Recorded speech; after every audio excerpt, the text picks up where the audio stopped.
Hello everyone. Don't forget to subscribe to our channel to hear more meaningful stories. At 32, Michael Carter streaked across the tech world like a comet. Founder of a billion-dollar company, owner of ocean-gliding yachts, midnight black supercars, and a glass-walled penthouse that pierced the skyline.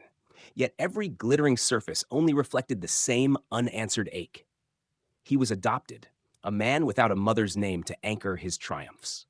Since childhood, his stern adoptive father, Richard Carter, had wielded the same icy verdict. She threw you away, forget her. But Michael felt the lie pulsing beneath those words like a hairline crack in fine crystal. Night after night, even boardroom victories and champagne toasts dissolved into the mirror's silent interrogation. Whose eyes are these? Whose blood ignites my veins? And the hollowness inside him yawned wider than any fortune he could amass. It happened on a rainy Thursday, the kind of day that smelled like endings. Michael was sorting through his late father's study, the room heavy with mahogany, dust, and secrets, when he stumbled upon a locked drawer. Inside, beneath faded financial reports, lay a time-worn envelope sealed in wax, its paper brittle with age. With trembling fingers, he tore it open. Out slid a folded legal document and a photograph, grainy, black, and white. In it, a young black woman, gaunt and weary, cradled a pale-skinned newborn in her arms. Her smile was thin, almost forced, but her eyes, they were unmistakably his. Beneath the image, in fading ink, Grace Williams, 1992, birth mother of Michael Carter. His breath caught, his world tilted. Attached to the photo was a statement, cold and clinical. Due to the sudden death of her husband and financial destitution, Grace Williams relinquishes all parental rights. No further contact permitted. Michael's hands shook as he read it again and again. She hadn't thrown him away. She had been cornered by tragedy, suffocated by circumstance. The lie he'd been fed all his life shattered like glass. She hadn't abandoned him. She had been taken from him.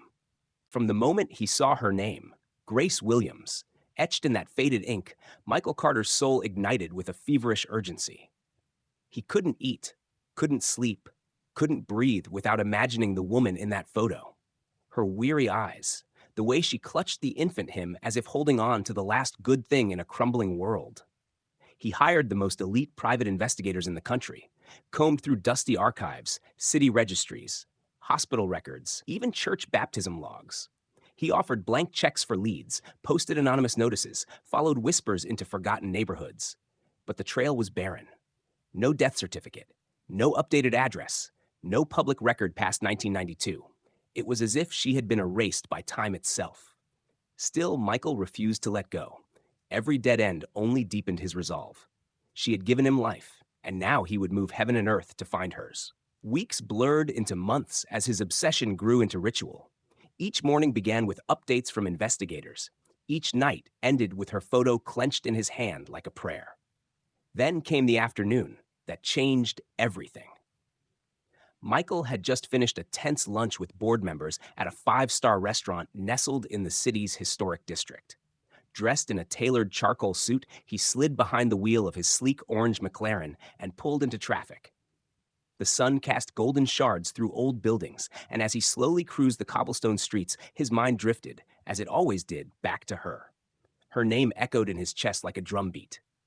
"Where are you, Grace? Are you even still alive?" Then, as if summoned by longing, he saw her, a fragile elderly woman hunched under the weight of a tattered cloth sack, her clothes torn, her bare feet scraping the pavement. She moved like time itself had forgotten her. But Michael's heart stopped. Not for her suffering, but for her eyes. Those eyes.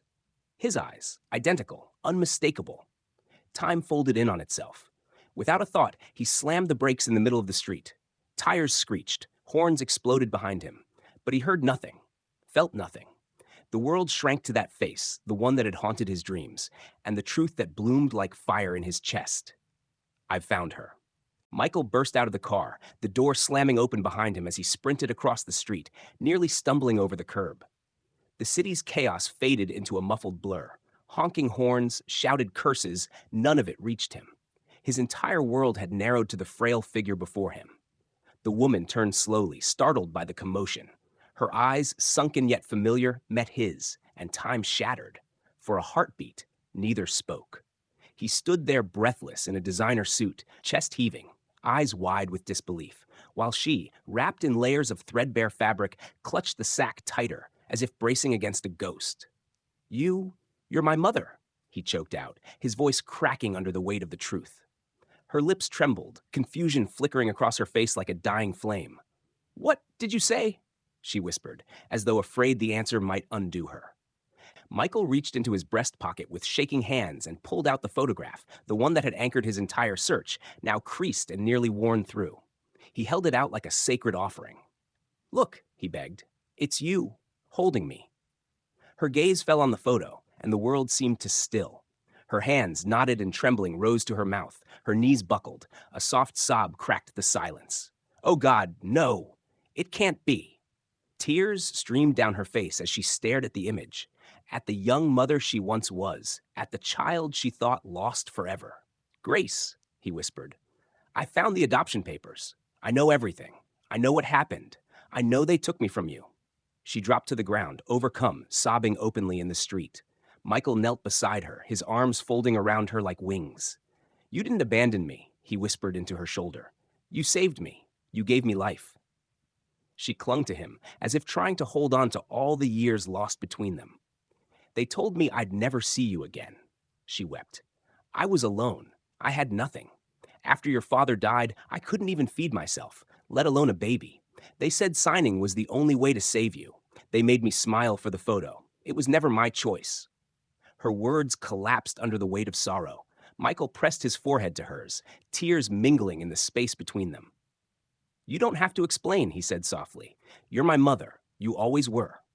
They stayed there on the pavement, clinging to one another like survivors pulled from a wreckage, while the world spun on around them.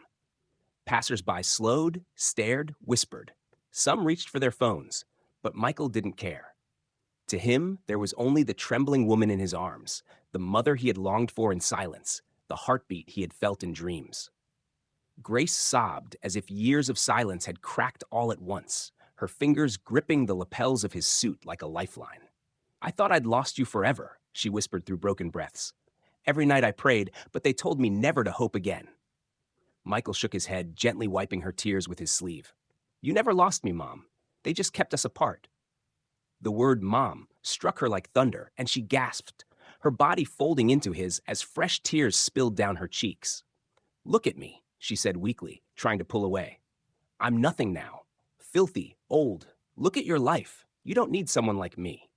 But Michael cupped her face tenderly, his voice low and unwavering. You are everything I've needed. I have homes, cars, money, but I've never had you. He stood slowly, helping her rise, her legs shaking beneath her, and led her back toward the waiting car like a son guiding his queen. She hesitated at the gleaming machine, the polished metal foreign beneath her palms. I don't belong in something like this, she murmured. You belong with me. Michael said, opening the door for her like she was royalty. With gentle pressure, he helped her into the plush leather seat. For the first time in decades, Grace Williams was surrounded by warmth, by softness, by safety. Her hands, scarred and weathered, trembled in her lap as silent tears fell. Michael slid into the driver's seat and dialed his assistant. Emma, he said, his voice clear and commanding. Find the best doctor in the state. I want a full checkup, new clothes, everything. And prepare a room at my house. She's coming home. In the weeks that followed, the mansion that once echoed with silence came alive with warmth. Grace, once bent and brittle, began to heal, not just in body but in spirit. Under the care of top physicians, her frail frame regained strength. Her cheeks found color again, her steps steadied. Michael had transformed an entire wing of his estate for her, sunlit rooms with soft linens, walls adorned with family photographs he had edited to now include her.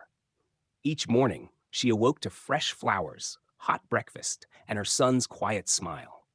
Each evening, they sat by the crackling fireplace, sharing fragments of stories long buried, of the man she had loved and lost, of the day they took her baby, of the years she spent on the streets with only memory and grief to keep her warm.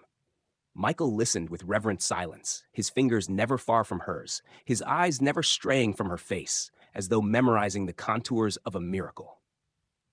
Sometimes she wept, sometimes she laughed, and sometimes she just sat beside him, her head resting on his shoulder like it had always belonged there. One night, as the firelight flickered over their faces and shadows danced gently on the walls, Grace turned to him, her voice no louder than the crackle of the logs. "I never thought I'd see you again," she whispered. "I never imagined you'd forgive me."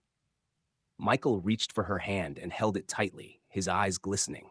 "There's nothing to forgive," he said. "You gave me life, and now I get to give it back to you." In that moment, something unspoken passed between them, something deeper than blood, stronger than time.